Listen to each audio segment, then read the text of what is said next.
সাদা, এখনো গুনাহ ছাড়তে পারেন নাই। কবে ছাড়বেন বলেন? কবে ছাড়বেন? এখন আপনি টেলিভিশনের সামনে বসে থাকেন, এখনো সিনেমা দেখেন, আপনি এখনো খেলা দেখেন, এখনো গুনাহ করেন, তো কবে ছাড়বেন আপনি? মালিক চূড়ান্ত ভাবে আমাকে আপনাকে সতর্ক করতেছেন, দাড়ি পাকায়া দিয়া, চুল সাদা করে দিয়া আপনি ফেরত আসবেন কবে বলেন? আর কত, আর কত? ও বাবা বলেন না, আর কত, আর কত বাইরে করবেন? মালিক ডাকে ডাকে ডাকে, আয় না আয় আয়।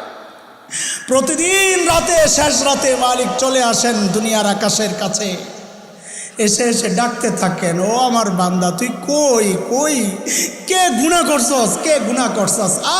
কি মালিক, কি মালিক! দুনিয়ার মানুষ অপরাধীকে খুঁজে শাস্তি দেওয়ার জন্যে, আমি এমন এক মালিক পাইছি যে মালিক অপরাধীকে খুঁজে মাফ করার জন্যে।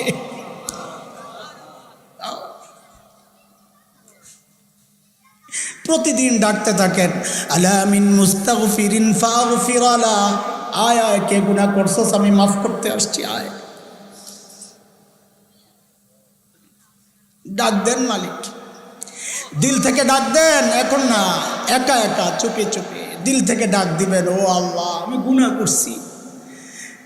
সাইয়্যিদুল ইস্তিগফার আছে একটা, ইস্তিগফারের মধ্যে সবচাইতে দামি ইস্তিগফার নেতা, ওইটার শব্দগুলো একটু খেয়াল করে করে মালিকরে বলবেন, কথা বলেন মালিকের সাথে একা একা। এই দুইটা বাক্য আমার কলিজায় এমনভাবে আঘাত করে, আরে কি শিখাইছেন আমার নবী, শব্দগুলা কি?